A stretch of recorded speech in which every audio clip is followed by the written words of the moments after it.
Welcome back to the Deep Dive. Today we are strapping in for what I can only describe as a high-stakes, really epic journey. Oh, absolutely. It's a big one. We're going into a realm where these ancient power structures are just being violently torn apart. By the very person they tried to control, which is the incredible part of it all. Exactly. We've got this huge stack of sources in front of us. Excerpts from the fourth book in the Legacy series, Dawn of Chaos and Fury. And if you thought the first 3 books were intense. Yeah, this is a whole other level. This one really, really earns its title. Yeah. Through fire and blood, as you said before we started. It truly does. We are immersing ourselves deep within the fictional realm of Devram, a world that isn't just, experiencing a bit of conflict. It's actively imploding. Imploding is the right word. The very foundations of their society, the legacy order, which is this system built on manipulation, on forced pairings, on just pure tyrannical control, it's finally collapsing. Right. We are witnessing the overwhelming convergence of prophecy and pure, untamed chaos, and the sources are very clear. Chaos wins. And our mission today isn't just to, give you a plot summary. No, not at all. It's to really analyze the political and, I think, the thematic consequences of this implosion. We need to follow Tessa's radical, almost destructive embrace of her power and analyze the catastrophic downfall of this generational tyranny, from figures like Volter. And then understand the profound significance of the new alliances, these really unconventional bonds that are forged in the ashes. Yeah, this isn't just fantasy. It's a political revolution wrapped up in high drama. It is. And just to set the stage properly for you, let's quickly contextualize this universe. This is what's known as the Chaosverse. Okay. It shares a timeline and a reality with the Lady of Darkness series. Now, for those of you who are following that storyline, the sources do warn us we will encounter some minor spoilers. Right, middle glimpses. Exactly. Glimpses of familiar characters, favs who have ended up in Devram, but they're often seen through a much different sort of secondary perspective. But the core of it is here. Fundamentally, yes. Dawn of Chaos and Fury serves as this powerful conclusion to the legacy narrative. It defines the future of Devram completely on its own terms. Okay, so let's unpack this immediately. Let's set the scene. We can jump right into that frantic atmosphere from the immediate past, as told by Cyrus in the recap section. Yeah. This is a moment of just extreme instability, isn't it? Oh, absolutely. Cyrus's internal monologue, it just sets this tone of urgent anxiety. The immediate concern is the missing people. Eliza and Rezik. They were sent to Devram to help, but now they're essentially stuck. They're caught up in all this rising chaos. And Cyrus is, expressing this profound worry, wishing he could just go in and intervene. But he's held back. He's quickly, and probably very wisely, restrained. Meanwhile, the whole formal structure of Devram is just dissolving. Theon, the Ares heir, is in a state of, utter collapse.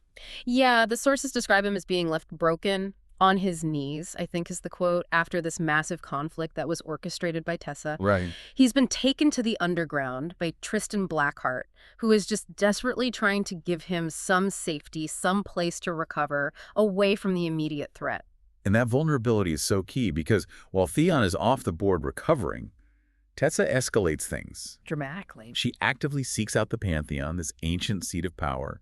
She runs into various keepers, finds the main mirror gate that's hidden beneath the structure. And then she makes the truly shocking decision. Yeah. She summons her grandfather, the god Achaz. Which Cyrus calls not a great choice. But let's analyze that for a second. Why would she do that?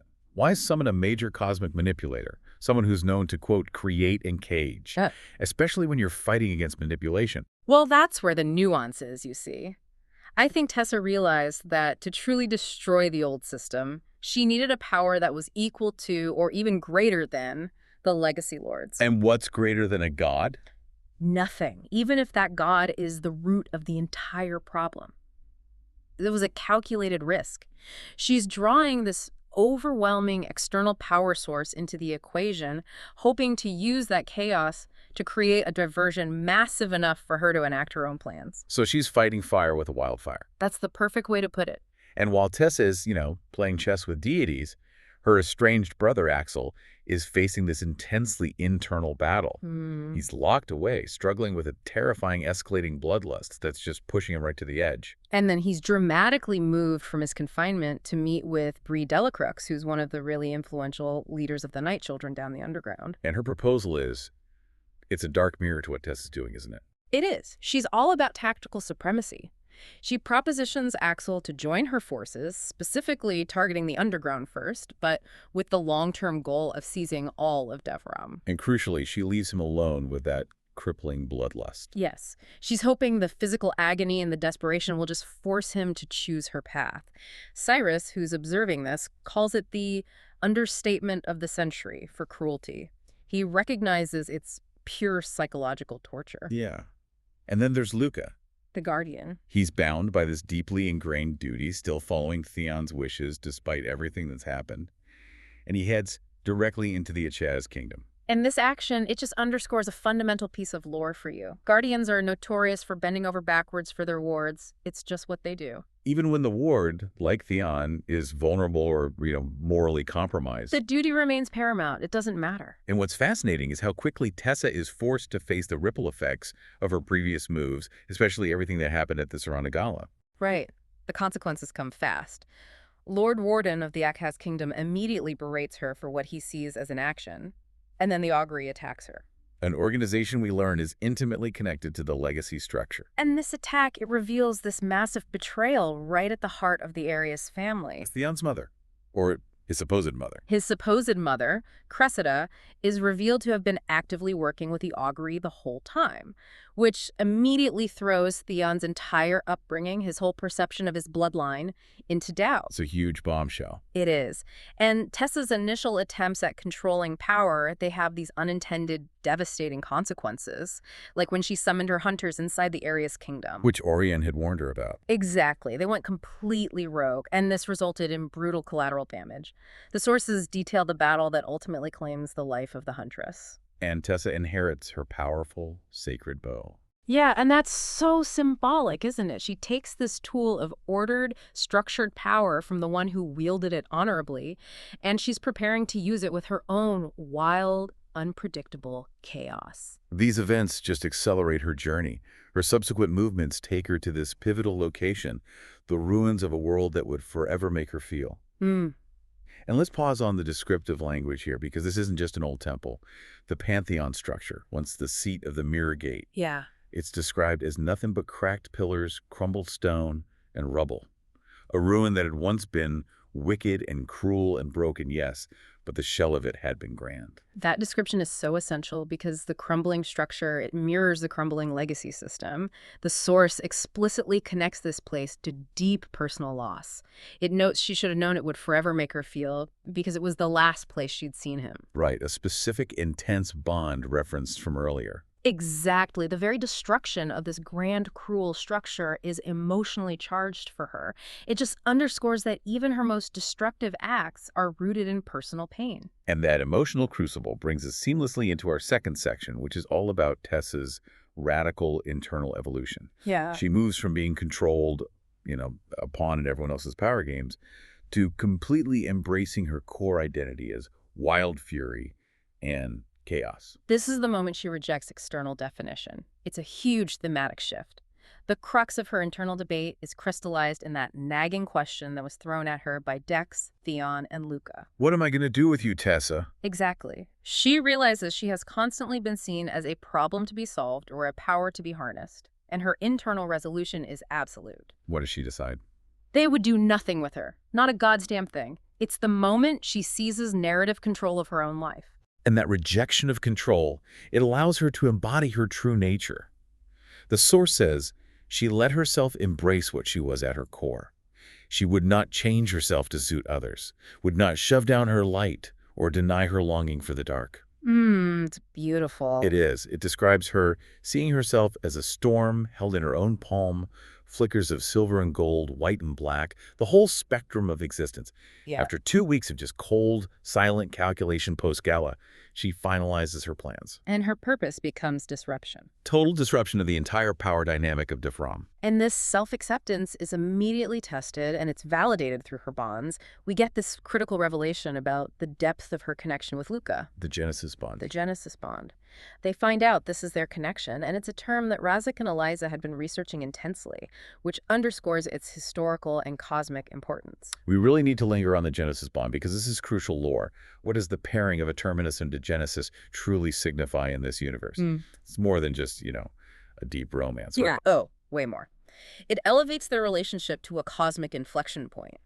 The Genesis bond is this idea that two specific souls, the terminus, which represents the end or finality, and the genesis, the beginning and potential, are brought together by the fates. But not to be guided. No, not guided, just to exist at the same place and time to choose the course of history. Salvation or destruction. Exactly. This means their attraction, their struggles, their actions. They will literally decide if Devram survives or if it's utterly obliterated. It confirms their connection was always more than a bond. It was destiny operating on a massive, consequential scale. That weight explains Luka's extreme internal conflict, doesn't it? He's battling what he feels for her against his ingrained duty to Theon, who trusted him with her safety. Absolutely. And this is where Zan, Luka's father, provides this vital insight into his son's struggle. Zan points out that Luka struggles so much because Tessa is a mirror of what you are. He sees his own wild, untamed nature in her. And so faulting her for her chaos means faulting himself. That's a powerful observation. And Zan solidifies that cosmic link by stating explicitly that the Genesis bond is born of chaos. It can never be neat. It can't be controlled or easily compartmentalized. Tessa also seeks clarity from the gods. She uses the mirror to question the goddess Seraphina about the fates. And Seraphina confirms it. She says the fates only ensure the paths of the crucial souls cross. They perform no further intervention, and Tessie just accepts it. She accepts that she is an imbalance in the cosmic structure. But the goddess issues this chilling warning about the very god Tessa summoned, a Chaz. She says he creates, he cages, he will keep you. Which reinforces the danger of her grandfather. It does, and Tessa's response here is perhaps the most defining moment of her evolution. She hisses back, "I am no one's." And the sources say the floor beneath them shudders violently. Which confirms that her power, her chaos, it responds physically to her fierce assertion of absolute autonomy. It's incredible. This self-declaration is immediately followed by her ultimate act of rebellion, destroying the path home. She channels the totality of her chaos, light and dark, energy and embers, beginnings and endings, to just utterly obliterate the main mirror gate beneath the Pantheon. And that location is so key. The gate was at the geographical and magical center of the continent. It was a natural nexus where power is strongest. By destroying it. She is physically cutting Devram off from the rest of the Chaosverse, and, crucially, from external godly interference, including a Chaz. She forces this chaotic evacuation. Priestesses are screaming in the mayhem, and Luka is the one who grasps the scale of her scheme. Right, he says, "You planned this all along." And the text describes her answering with a dark and wicked smile. She's fully owning her role as this harbinger of destruction that's necessary for creation. But let's turn to the devastating personal price of this chaos, because we get a major spoiler later in the sources about Luka's life. Right. When he was near death, stabbed by Dex's blade during that catastrophic power explosion by Lake Moonmist, a truly agonizing death, Tessa made a choice. A choice that defies all typical relationship dynamics. She performed a selfless, yet, ethically complicated sacrificial act. She injected pure chaos into him to save his life. Creating a new, unique life mark. This is not a traditional bond. It's a radical intervention. The life mark necessitates Luka remaining within a certain radius of her, linking their existence absolutely.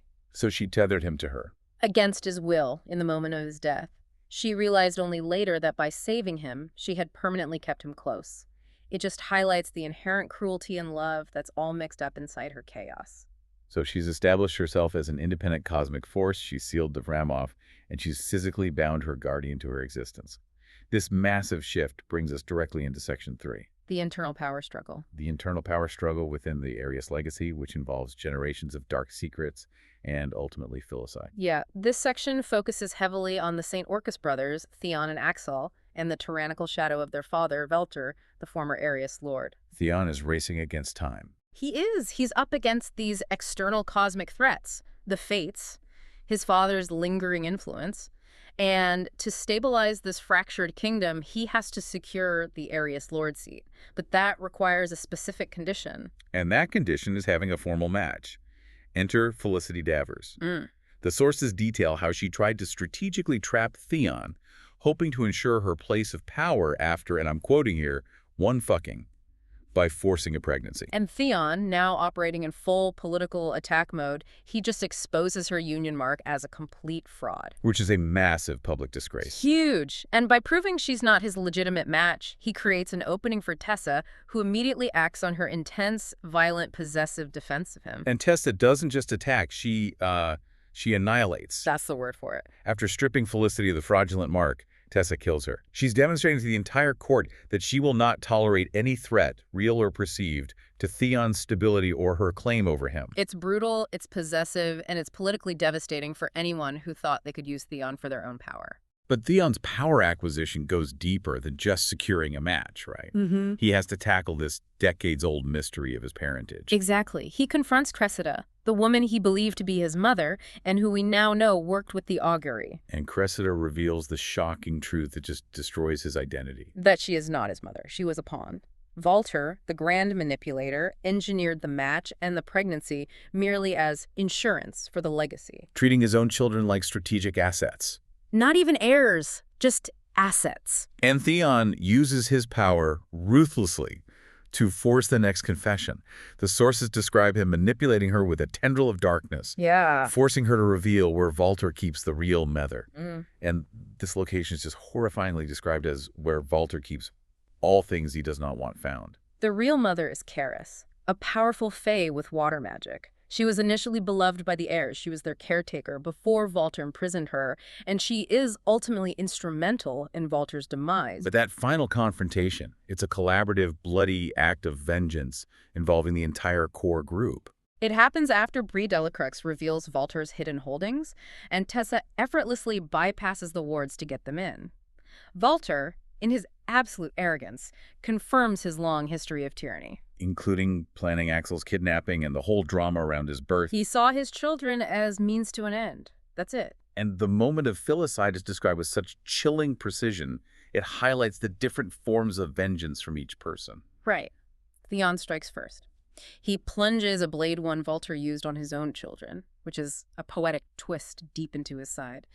And Theon is controlled. He's fueled by this absolute vengeance, snarling that Walter had threatened my wife, underscoring his claim to Tessa. Then Axel. Axel's contribution is fueled by raw, barely contained bloodlust. He's fighting to maintain control, enraged by Walter threatening Katya, and he inflicts these brutal horizontal slices with daggers, forcing Walter against a desk, making him suffer slow, agonizing pain before death. But the killing blow, the true end of the Legacy Lord, comes from Caris. Theon's true mother, the Fae Walter, had imprisoned for decades. She uses her power. She reaches inside Walter's chest with her own darkness, grips his heart, and just crushes it. And this act is the ultimate reclamation of her power and her freedom. And it provides a critical opening for Eviana's final move. It's a moment where all the accumulated betrayal and suffering of the St. Orcus bloodline converges on the architect of that pain. It signals the end of that whole patriarchal, manipulative legacy system. It does. And speaking of familial stakes, let's look at Axel's parallel journey. He's struggling so intensely with the bloodlust. He's terrified he's going to become a monster and accidentally kill his wife, Katya. He internalizes this fear. He realizes he is the disadvantage in their fight because he's operating without his full power. He's compromised. But Katya's resolve is rock solid. She is laser-focused on finding Tessa, not for an alliance, but for visions about their unborn child, Maddox. Right. And she overrides Axel's concern that Tessa is purely selfish. She argues that Tessa is the only one who doesn't care about the fates or the gods, and that impartiality is exactly what they need. She's relying on Tessa's chaos. And the sources detail a harrowing birth. Katya is kidnapped by Bree and forced to drink a tonic that stifles her Fae magic, making the delivery of their powerful son even more dangerous and painful. And Axel has to deliver Maddox in the House of Four, feeling helpless the entire time. But the birth itself is framed as this intense moment of hope, isn't it? When Maddox is finally delivered, his cry is described as perfect. Yeah. This small, untainted life is born amid the chaos and violence of the underground, representing a truly new beginning, completely unburdened by the legacy's cruel expectations. The contrast between Maddox's perfect cry and the tragic end of another potential mother is just. It's stark. It is. And that brings us to Section 4, focusing on Iviana's desperate, heart-wrenching quest, which ends in profound tragedy and really defines the humor cost of Volter's tyranny. Iviana's self-perception is so tragically warped. She sees herself as a poison because of her past as Volter's source, a role that completely dehumanized her. And her goal is to leverage Corgan, a shifter, and Lange, a Windface Seraphina legacy, to execute this very specific plan. To enter the Seraphina kingdom through the heavily guarded river bottom after stealing a lord's vehicle and source. She's incredibly candid with them about her past, which is vital for you, the listener, to understand the legacy mechanism. She confesses she was born specifically to be a source. And she reveals that Volter killed his previous source the moment she was old enough to be claimed, which just underscores the replaceable, disposable nature of life under the legacy. We also get confirmation of the complex magical lineage in Devram. Lange is identified as Windface Seraphina legacy, implying a lineage connected to the goddess. And Corbin is Earth-Faceless legacy shifter, confirming this mashup of terrestrial and shape-shifting powers.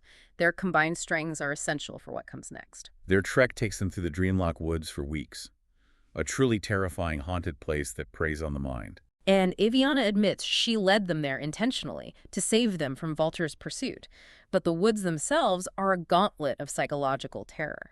The descriptive language used for the woods is incredible. It's not just a dangerous forest, it's a living nightmare. Yeah. They're stalked by dread nymphs, creatures that prey specifically on fears and nightmares, sprites, which stalk their dreams and desires, and imps, which feed on their worst, most traumatic memories. And Iviana, despite viewing herself as poison, is trying to shelter them in a place that's designed to harvest misery. It demonstrates her desperate, distorted form of care. Amidst this terror, they encounter a sentinel named Lev. He's tired, utterly tortured, having been forced to live continuously through unimaginable suffering. And Iviana recognizes his pain. In this strange act of mercy, she agrees to end his life. But she understands the cosmic and legal weight of such a death. So she guides Lange's hand to stab Lev, Consciously ensuring that the act of giving mercy and the subsequent magical burden of that death falls squarely on her. Rather than burdening the Fae males who would face further punishment from the legacy remnants, it's a moment of profound sacrificial empathy. which makes her eventual capture by Volter all the more heartbreaking. He catches her, and he reveals this chilling level of manipulation. He confesses he was studying her for decades and realized his error in letting her grow up alone, away from his immediate influence. And this is where the gut-wrenching twist occurs, the revelation that defines this entire tragic arc. Iviana's whole mission was to find her daughter. But Volter has already won. He's conditioned Priya, a powerful child who can talk to the woods and the trees and the flowers. A child whose power is so immense, she could essentially calm the horrifying Dreamlock Woods. To be his new source. The cruelty is just, visceral and precise. Volter calls Priya his sweet Priya, noting he'd realized he needed loyalty instilled from the very beginning. He forces Iviana to confirm her gift for plants to Priya. And Priya is completely innocent. She's excited by the recognition, and she's utterly unaware that Iviana is her mother. She thinks they're staying in the underground for safety, and she just misses her friends in the woods. Volter systematically replaced one captive with her own child, ensuring the lineage of his control would continue, cementing the horrific legacy of the source system. And Iviana, absolutely broken, unable to secure freedom for Priya, chooses the only weapon she has left. Her own death. Her final thoughts are just filled with self-recrimination. She realizes she dragged Corbin and Lange on a pointless quest and wishes she'd never met them, consumed by guilt. Volter crushes her ribs, ending her life. She uses her last breath, her last conscious movement, to nod to Karis, who then delivers the killing blow to Volter. And her dying wish, passed to Corbin, is to ensure Priya knows the trees, a final desperate attempt to connect her daughter to her true nature and magic, even if she can't be free. It's a profound, devastating commentary on the price paid to dismantle the legacy.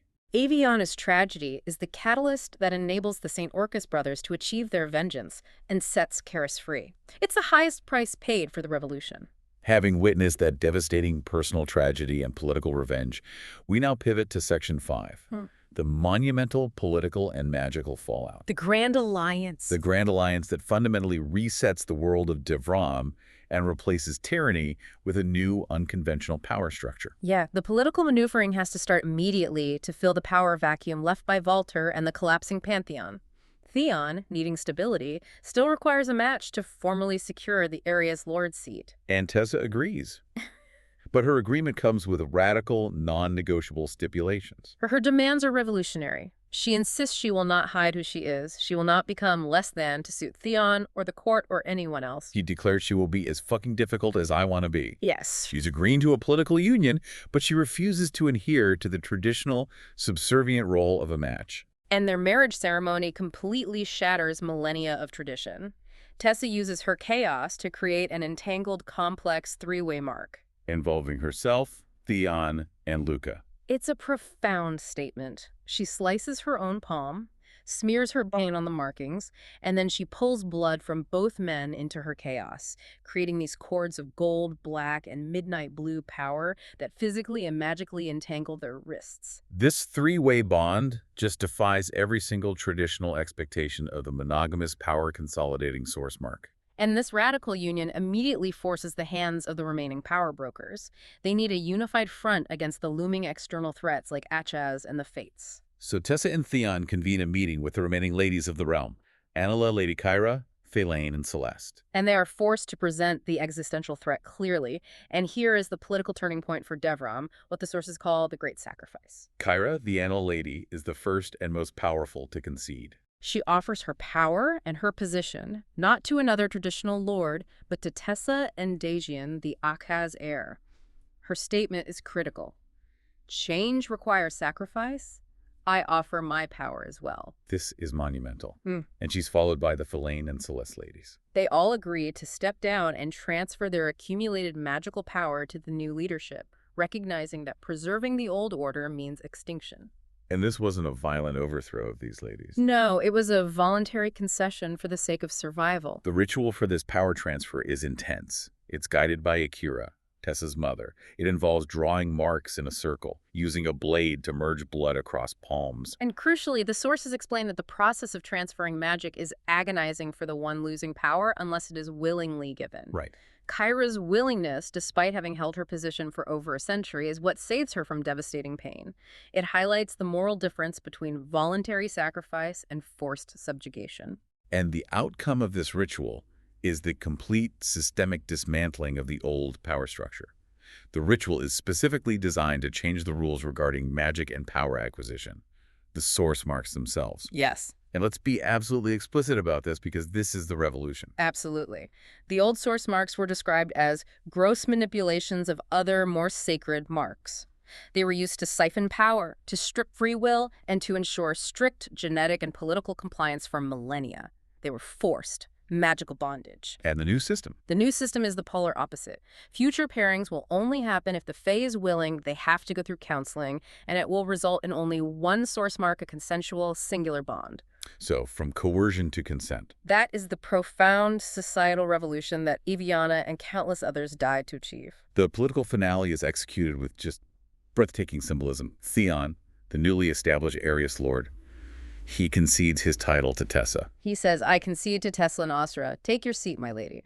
And the visual of that moment is so crucial. Both he and Luka drop to one knee. Mirroring the traditional Fae gesture of submission and loyalty to their lady.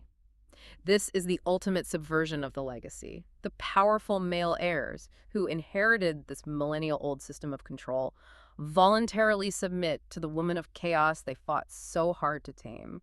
Theon elevates her title even further. He insists she's more than just a keeper of the realm. He says she is the reason the realm exists. Having sacrificed and fought for a world that only tried to break her. And he declares her the Lady of Devram. With the internal political revolution stabilized, they move to the final external confrontation. Roarden brings Tessa to the last mirror gate to confront the god Achaz. And Roarden, still clinging to the old ways, plans to rip Theon's power from him during this confrontation. But Tessa's newly bolstered chaos, now fused with the power of the ladies, it shields them all. And the reckoning with the god is purely strategic. Tessa uses the deep, secret knowledge she gleaned from her visions at Chaz's own creation myth. Life must give and death must take, but fate requires more. And she uses that to destroy the final mirror gate. This is the final act of cutting off Davram from godly interference and fulfilling her purpose. Chaz bellows in frustration, unable to comprehend the scale of her power, confirming that she, the Lady of Chaos, is the one holding the power now. Amidst this cosmic upheaval, there are these vital moments of familial closure. Luka reunites with his parents, Zan and Ayana, who are so proud of his impossible journey. But the sources acknowledge the lingering pain. Brazik still struggles to reconcile with Zan. He needs more time to forgive the decades of familial strain caused by the legacy system. Tessa also meets her mother, Akira. The daughter of Fury. Wild, with gold hair and violet eyes. A being of fractured madness who was imprisoned in Chaz's world for decades. Akira explains that she was hunted and needed to send Tessa to the one place Chaz couldn't come. And Akira provides the thematic key to Tessa's unique position. She confirms that Tessa, as the embodiment of chaos, light and dark, beginning and end, requires two. Luka and Theon. As her balance. And this insight provides perfect narrative sense for that three-way bond, transforming it from a magical novelty into a necessary cosmic equilibrium. The toxic legacy system is truly dead, replaced by a balanced world led by this unconventional triumvirate of chaos and its necessary counterweights. So we have seen the complete violent transformation of Devram. The toxic, millennial-old legacy system has been fundamentally dismantled. Replacing forced bondage with mutual consent and sacrificing centralized inherited power for the safety and autonomy of people. This conclusion is incredibly rich because it shows that radical, necessary change often requires immense chaotic destruction. It absolutely confirms the new structure. Theon and Luka, despite being incredibly powerful and technically keepers, have willingly conceded supreme authority to Tessa. She is acknowledged as the true power. The Lady of Devram, the Genesis soul, the embodiment of chaos who successfully navigated the choice toward salvation rather than total destruction. So here is the final provocative thought for you to chew on, pulling from everything we've analyzed today. The entire conflict was centered around Tessa, the Genesis, and her ability to embrace chaos. Right. The fates only intervened to ensure the critical paths of these souls crossed, allowing them to make the ultimate choice. So, was the vast destruction, the sacrifice of Eviana, the filicide, and the total societal upheaval, was it simply the necessary price? The only way. The only way for a chaotic beginning to an entirely new, balanced world. What will the new world built on chaos and consent look like when the old rules are entirely, irrevocably gone?